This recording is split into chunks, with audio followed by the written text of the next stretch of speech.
가령 예를 들어서 앙드레지드는 이제 소련 인민들이 행복하게 산다는 것 자체를 거짓으로 보진 않습니다. 다만 이 사람들도 서유에게서 모른다는 거죠. 쉽게 얘기하면은 우리 안에 갇힌 동물원. 그 동물은 태어나면서부터 모르는 거죠. 근데 사실은 1936년만 하더라도 사실 앙드레지드가 위대한 게 이런 거죠. 36년만 하더라도 소련이 신문명일 거라고 기대하거나 생각하는 사람들이 굉장히 많았거든요. 많았죠. 그런데 그건 뭐 확신했고 또 소련의 그 소일반 민중들의 삶이라고 하는 것이 소위 짜르 체제에서 벗어나서 정말 그 스탈린 시대에 고도화된 어떤 그 자본 투자, 노동력의 어떤 재구축 이런 것을 통해서 소위 경제 성장이 폭발하던 시기였단 말이죠. 아니요. 그런데 그거는 폭발하던 시기였지. 그리고 그것은 소련의 대외적인 통계 발표에 의한 거였지. 실제는 그렇지 않았다는 게요. 이 두 번째 후반부에 보면요. 소련의 대외적인 경제 성장에 대한 어떤 그런 것들을 지적하는 반론, 그러니까 이 앙드레지드를 비판하는 그런 식자들에 대해서 앙드레지드가 프라보다 신문과 이즈베스차 신문의 기사들을 인용하면서 반박을 합니다. 그건 굉장히 중요한 점인데요. 그때까지만 하더라도 프라보다 신문하고 이즈베스차 신문에서는 사실이 실린 겁니다. 그 사실이 통계로 낸 게 아니고 어떤 공장에서 지금 생산율이 불량품이 얼마 나왔다 이렇게 나오는 거죠. 근데 그 다음 한 달 후에 어떤 공장에서 불량품이 얼마 나왔다 이런 거를 앙드레지드가 모은 거예요. 준비를 대단히 한 거죠. 그 몇 달 사이에. 그래갖고 그 몇 달 사이에 불량품의 개수가 점점 늘어나는 겁니다. 프라보다 신문에 의하면 이즈베스차 신문에 의하면 아마 제가 보기에는요.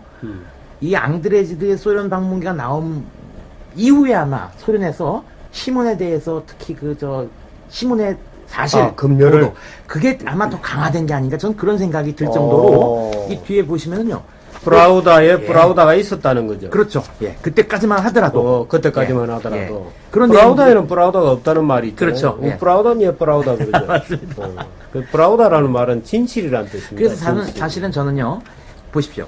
1917년에 혁명이 성공됐습니다. 그리고 그로부터 20년이죠. 아니, 그러니까 17년에 혁명이 됐죠. 그 다음에 내전이 있었습니다. 그렇죠. 내전이 있었고요. 그 다음에 이제 24년도에 그 레닌이 죽지만은 그 죽기 직전부터 이게 막 혼란이 있어갖고 이거 하느냐 저거 하느냐 말이 많았거든요. 그러면서 이제 30년대 들었으면서 스탈린이 이제 헤게모니를 장악하면서 24년 이후부터 그러면서 이제 소위 농업의 집단화가 되죠. 농업 집단화란 게 뭡니까? 코로서죠. 그게 일종의 그러니까 예를 들어서요. 제가 사실은 앙드레지드가 얘기한 건 아니지만 앙드레지드로 말미암아 사회주의 체제를 다시 보면서 상식적인 결론을 내린 것들을 한 가지만 말씀드리면요. 사회주의적 토지 계획은 없었다라는 건데요. 그건 뭐냐면 이런 겁니다. 무상 몰수하는 거는 간단합니다. 몰수하면 되거든요. 근데 이제 분배가 문제입니다. 분배가 예를 들어서 정규재 실장님 댁은 5식구가 삽니다. 우리 집은 2식구가 삽니다. 똑같이 100평을 나눠준다면은 불만이 생길 수 있습니다. 그런데 정규재 실장님 댁은 노부모님, 그 다음에 아주 깐난 어린애, 그리고 부부가 5식구입니다. 그러면은 사모님께서는 아무래도 봉양하고, 그 다음에 애 키우시느라고 아마 소위 경제학에서 얘기하는 노동인구로서 기능을 못할 겁니다. 그죠? 그럼 실제 가용 노동력은 한 사람입니다. 근데 우리는 젊은 부부입니다. 애도 없습니다. 그럼 우리는 가용 노동력은 2사람입니다. 그러면 우리한테 오히려 더 줘야 되지 않겠느냐라고 하는 논란이 생길 수 있습니다. 그렇죠?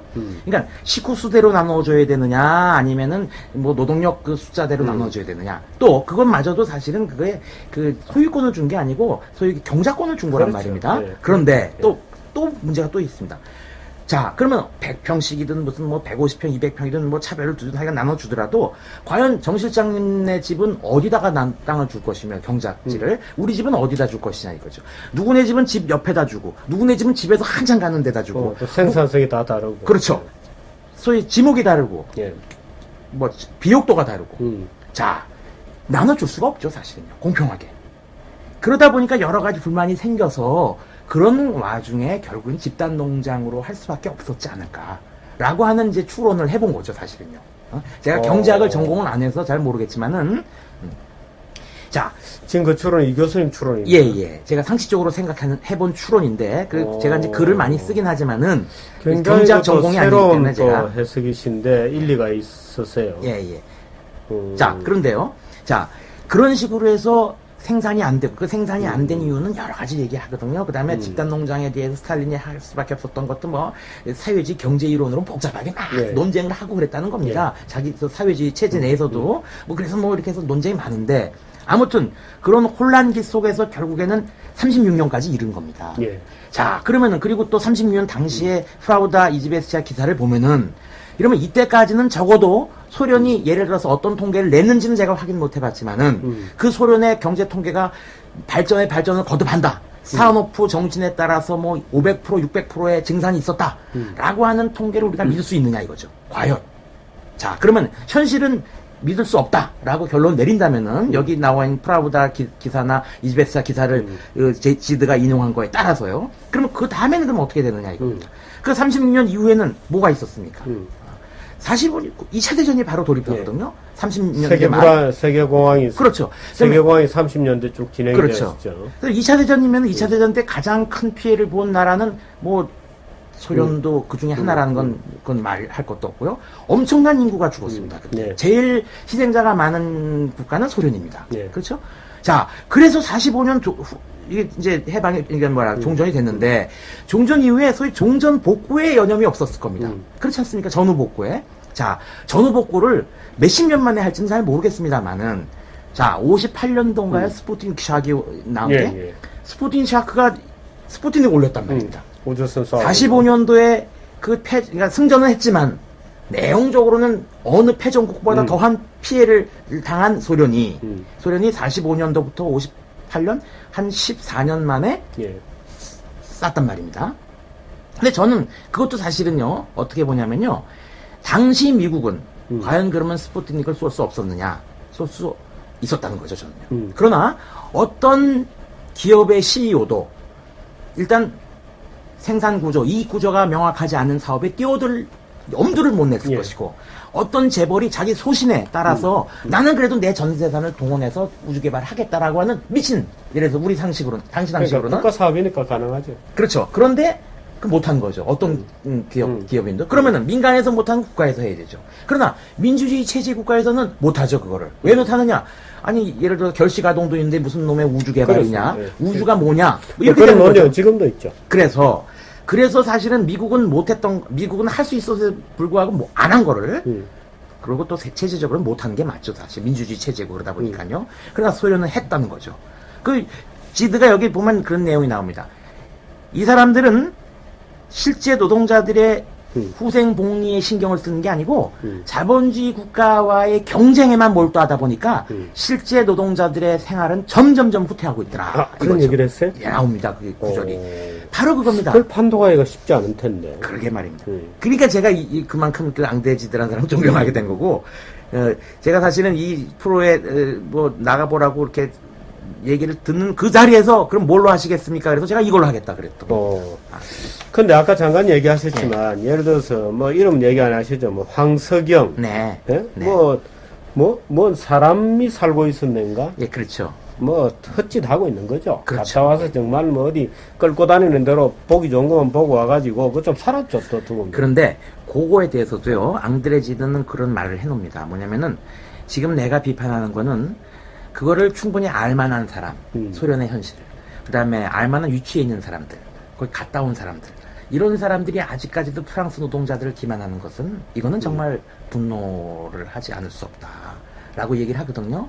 그래서 이제 진실에 대해서 말하지 않는 사람들에 대한 어떤 그런 비난을 하고 함과 동시에 또 어떤 얘기를 하냐면은 그런데도 실제로 이 해안이 눈에 안 떠갖고 실제로 자기가 보고 싶은 것만 좋은 것만 보고 그렇게 생각하는 그런 멍청한 사람도 있다라고 얘기해요. 저는 그 후자라고 생각해요. 그렇죠. 저는 우리나라에 뭐 예를 들어서 뭐 조정래다 뭐다 뭐 황석영이다는 예술가니 문임래하는 인간들이 마치 30년대 40년대 소련 방문기를 쓰는 기분으로 갔다 와서 뭐 거기에도 사람이 살고 있었네 류 따위의 또는 아리랑이 굉장히 그럴듯한 무슨 문화상품이 되는 듯이 얘기하는 것들은 바로 그겁니다. 사실은 바로 그 후자라고 생각해요. 맞습니다. 그러니까 아니 거기다 이제 양심의 문제가 또 있는데요. 네. 뭐냐면은 36년도에 앙드레지드가 갔을 때의 소련과 예. 지금 현재 우리 북한에 이제 우리가 왕래하기 시작한 소위 김대중 대통령 때, 노무현 대통령 네. 때 그때 시기 북한과 인민들의 삶의 수준이라든가 경제적인 처지란 나라의 그 형편은 소련이 36년이 훨씬 더 나았습니다. 북한보다도. 지금의 그렇죠. 지금 왔다 물론, 갔다 하는 시대 예, 북한보다도요. 물론. 그런데 그 앙드레지드가요. 자기가 자기 책을 그 번역해서 했더니 그렇게 많은 그 책이 많이 팔렸다 그래서 돈을 줍니다. 그 소련의 작가 동맹에서요. 예. 그걸 그냥 다 기부합니다. 그리고 자기는 갈 때마다 무슨 초호화판에 그 저 만찬이 계속 벌어지는데 그때마다 자기는 소련에서. 네, 내 돈으로 한다 그러는 거예요. 그랬더니 그때마다 왜 손님인데 그러냐고. 심지어는 우체국에서 무슨 우표를 하나 사는데도 다 안내원이 내주라는 겁니다. 거기에 대해서 앙드레지드는 양심의 가책을 느끼는 겁니다. 이거 나한테 이렇게 주는 거는 이게 그만큼 민민들한테 돌아갈 것이 나한테 오는 것은 아닌가. 이거는 나로서는 이건 받아들일 수 없다. 그런 일이 하다못해 불편해하고 아주 못마땅해 하기도 합니다. 뭐냐면은 이게 그런 자기가 이제 수첩에다 적은 거를 예. 노트를 소개를 하는데 그냥 매일같이 만찬인데 또 그날도 또 만찬이 벌어진 겁니다. 그런데 이제 전체를 많이 먹고 그래서 이제 배가 불렀고 이제 좀 쉬어야 되겠다. 워낙 배가 고파갖고 허겁지겁 먹고 이제 배가 불러서 이제 됐다라고 생각하고 잠깐 어디 좀 화장실 갔다 오겠다 했더니 이제 수업이 나오더라는 겁니다. 그게 식사가 시작한 지 뭐 1시간 반. 그 전체라는 게 우린 소련에서 가보셔서 알겠지만 전체가 이게 이만저만 전체 아니지 않습니까? 예? 그냥 샐러드 몇 개가 전체가 아니죠. 네. 깔바사부터서 배치나 뭐 이런 것들 다 갖다 놓고 소 혓바다 이게 다 이게 전체 아닙니까 일종의. 예? 그런 거에 대해서 도덕적인 어떤 분기까지도 하고. 소련이 왜 식량난에 빠진 줄 아세요? 그렇게 먹어도 되니까 식량난이야. 또 유통도 있겠고요. 네. 그런데 농담이. 예. 그런데 황석영 씨라든가 우리나라의 소위 지식인들이 북한에 다녀왔을 때 그 시기는 사실은 90년대 중반 이후부터일 예. 텐데 이 북한의 처지는 당시 30년대의 소련보다 훨씬 더 못했을 못했습니다. 겁니다. 예. 자, 그 양반들은 그렇게 얘기할 수도 있습니다. 우리가 다 돈을 줬고, 우리가 다 우리 돈으로 만찬을 한 거다. 라고 얘기할 수도 있습니다. 그 사람들은요. 그러면 그건 우리 국민 세금이란 말입니다. 그럴까요? 아니, 뭐, 예를 들어서, 그러니까 그런 것들이 자꾸만 저한테는 비교 연상이 되면서, 정말 오늘날이야말로 이 앙드레지드의 이 소련 방문기를 좀 여러 사람이 읽어야 되는데, 제가 귀국해서 얼마 안 됐을 때 조갑재 선생님하고 이메일을 왔다 갔다 할 일이 있었어요. 예. 그때 제가 조갑재 선생님한테 소련 방문기라는 책이 이렇게 있는데 우리 지식인들은 북한 갔다 와서 제대로 된 북한 방문기 하나도 없다는 게 참 부끄럽다. 그런 말씀 드렸더니 조갑재 선생님도 굉장히 수긍하시고 막 그랬던 적이 있었어요. 갔어요. 예. 그 북한의 초대소 이런 데 가면 예. 지금은 이제 그런 사람들이 좀 없어졌는데 몇 개월씩 거기 있으면서 네. 그쪽 애들하고 형동생 하면서 썩은 냄새들이 진동을 했다는 겁니다. 예, 여기서 올라가서 있는 지금 와서 여기서 종북인지 뭔지 하는 그 일부 인간들. 그래서 내가 그 인간들 얼굴을 알아보는 사람들이 다 있다 그러는 건데 나중에 이제 그게 슈타지 문서처럼 나오겠죠. 어느 순간이 되면. 그렇죠. 그때 찍었던 사진들 하면 그때 자기들이 어떻게 공작금을 주고 어떻게 공작을 해야 하고 그 친구들을 불러와서 그날 나날이 오늘이 은행에 대해서 보고하고 어떻게 우리 편이 되고 있는지 종북 작업이 잘 되는지를 보고했던 문서들이 이제 통일이 되어서 빨리 밝혀져야 말하자면 그 엉터리 같은 게 없어질 것 같습니다. 근데 우리 젊은 사람들 사실 근데 이 책 구하기가 어려워요. 지금. 그러니까 이게 좀 어디 출판사에서 좀 다시 냈으면 좋겠고 제가 다시 좀 읽어보니까 요새 젊은 사람들이 읽기에는 좀 쉽지 않은 문체입니다. 예. 그래서 요거를 좀 번역을요 좀 말끔하게 해갖고 다시 좀 나오면은 참 좋겠다는 생각이 좀 듭니다. 사실은. 아니면 꼭 책으로 내지 않아도 예를 들어서 이걸 좀 근데 춘추사라고 하는 출판사가 문을 닫았습니다. 이제. 그럼 이 저작권 어떻게 되나요? 저작권도 아마 없어졌을 것 같은데 소멸됐을 것 예, 같은데 예. 그렇다면 전문을 좀 타이핑을 해서 타이핑을 해서라도 정규제 TV 예. 홈페이지에 좀 올려서 좋죠. 예. 많은 사람들이 좀 볼 수 있으면 좋겠고 예. 이걸 PDF 파일로만 만들어서라도 그래 되겠습니다. 가능하죠. 예, 그래 되겠습니다. 소리는 왜 가셨어요? 공부하시러? 그거 참 얘기가 긴데요. 사실 제가 대학을 졸업하면서 처음 직장이 약간 아니 그때 이 예. 우리 교수님 본인도 예. 약간 뻘거죽죽하셨나요? 예, 좀 그런 측면이 좀 있습니다. 예. 그 소리에 가서 공부를 하시고 보니까 아니요, 그게 아니고요. 제가 이제 첫 직장이 출판사였습니다. 사회과학 아 출판사. 그러셨어요. 예. 예. 근데 지금은 이제 문을 닫은 출판사인데요. 거기서 책 내는 게 이제 뭐 김일성 책 내고 뭐 루이제 린저라는 사람이 쓴 북한 기행문 이런 거 쓰고 찬양 일세계. 아 이런 거 맞아요. 출판하고, 루이제 렌즈도 예. 그 책 썼어요. 그랬죠. 예. 그랬다가 이제 베를린 장벽이 무너지고 말입니다. 네. 이게 동구권이 막 바뀌고 그랬단 말입니다. 그래서 제가 한번 가봐야 되겠다 그래서 제가 88년도 겨울에 가을 88년도죠. 이게 89년도에 제가 여름에 배낭여행을 가봤습니다. 아 러시아로. 아니요, 그때는 러시아는 소련이었고 아직까지 뚫리지 예. 않았을 때고요. 그때는 이제 헝가리가 이제 막 뚫렸을 때입니다. 헝가리 예, 그러네요. 도미노 그때입니다. 현상으로 그렇습니다. 헝가리부터 해갖고 뭐 다 이제 막 제가 불가리아를 그때 89년 여름에 갔을 때 막 불가리아 독재자가 인민들에 의해서 끌어져 내려갔고 아예 그냥 막 그 공산당 중앙위원회 당사 옆에서 공산당 막스 저자들이 막 불태워지고 막 그럴 때였습니다. 그때 이제 제가 가서 놀란 게 그 대학생들이 막스를 전혀 모르더라.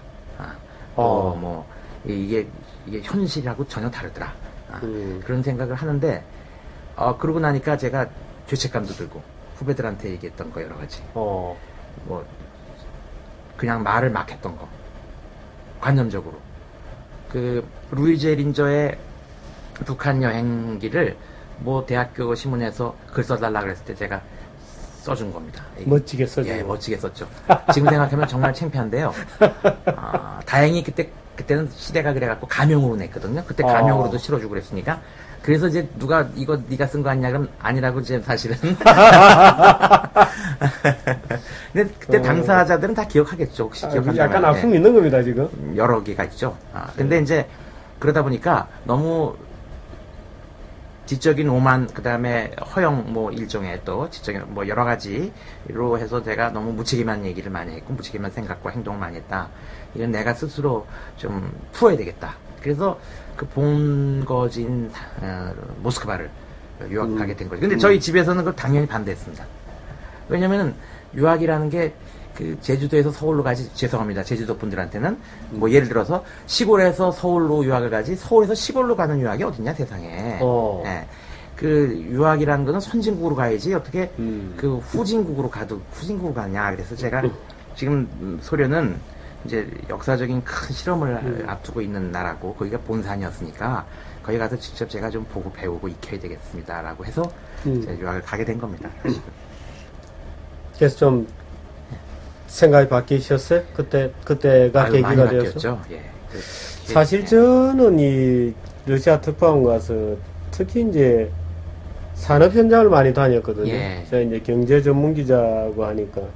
그래서 공장에 가보고 알았습니다. 예. 이게 작동이 안 되는 체제다는 게 이게 결국에는 사회주의적 또는 공산주의적 그 사회 설계라고 하는 것이 예. 고도의 그 관료 체제에 의해서 뒷받침될 수밖에 없고 관료 체제를 갈수록 두텁게 만들어서 결국에는 이게 모든 산업 현장의 관료 시스템이 결국에는 그 사회를 서서히 멈추어 서게 만든다는 것을 그렇죠. 공장에 가보니까 알겠더라고요. 그런데 네. 바로 그겁니다. 공장에 가보고 알고 서민들의 조악한 생필품 수준을 보면 압니다. 예. 아니까 스푸트닉이라는 게 나올 거라는 짐작도 못한 거죠. 그렇죠. 당시에 네. 58년도에 이미 특파원도 가 있었고 유학생도 있었고요. 그렇죠. 그다음에 대사관 직원들도 있었거든요. 몰랐던 거죠. 그 똑같은 얘기가 마찬가지입니다. 소련에서 살아서 소련에서 경험을 다 가진 소련의 학자가 지금 러시아죠. 러시아 학자가 북한이 핵실험을 한다라고 했을 때 이제 밝혀지기 그 직전까지 뭐라 그랬냐면 북한 전문가입니다. 그 사람이 뭐라 그랬냐면요. 북한 그거 블러핑 하는 거다. 자기가 북한에서 몇 년을 살았는데 그래서 제가 그런 얘기를 했습니다. 너희 소련도 그랬다. 그게 뭐냐면 사회주의 체제는 한쪽 부분이 엉망이라도 권력이 결심만 하면은 나머지 엉망을 하죠. 제껴놓더라도 여기 하는 거다. 할 수 그게 있죠. 소위 예. 속된 말로 몰빵이 가능한 체제가 바로 사회주의 체제다. 북한도 왜 안 그러겠느냐. 근데 소련 차들이 재밌었어요. 제가 러시아에 있을 때 라다를 타고 다녔거든요. 예. 라다를 타고 다녔는데 그 고리끼대로 예. 예? 올리차 고리고 그 고리끼 대로에 예. 서 유턴이 안 되는 겁니다. 이게 예. 오른쪽 바퀴가 왼쪽 바퀴가 아, 사실은 다른 다른- 비례치로 아. 가야 이게 예, 예. 부드럽게 유턴이 예. 되잖아요. 지금 뭐 한국 차는 다 파워 스티어링이지만 그 이제 물론 옛날에 이제 손으로 하는 거죠. 예. 근데 이게 오른쪽 바퀴 왼쪽 바퀴가 이게 제대로 비례적으로 움직이지 않아서 조금 속도를 내면 예. 바퀴가 튀어요. 아하. 그러니까 그 넓은 대로에서도 예. 라다라고 하는 그 중형차가 유턴이 안 돼 있어요. 근데 그 새 차를 사신 겁니까, 그게? 네, 새 차를 써서. 그게 새 차를 사신 다음에는요, 예. 필히 정비소를 가야 됩니다. 아, 제가 그렇습니까? 제 경험에는요, 제가 차를 사진 않았고요. 제 유학생 친구가 오가라고 하는 자동차를 샀습니다. 이게 오가가 그때 당시에 한 150만 원 돈. 오카는 나중에 나온 거예요. 예, 나중에. 그러니까 90년대 아마 중순 이후에요. 그때 이제 오가를 샀는데요. 오가를 사고 일단은 무조건 정비소에 가서 처음부터 다시 해체 조립을 다시 해야 된다 그러더라고요. 러시아 사람들이. 그래서 이제 갖고 간 겁니다. 근데 갖고 갔는데 기가 막힌 게 그 뜯어보니까요. 요즘은 그런 차가 없죠. 이게 초코밸브 이렇게 조절하는 게 있지 않습니까?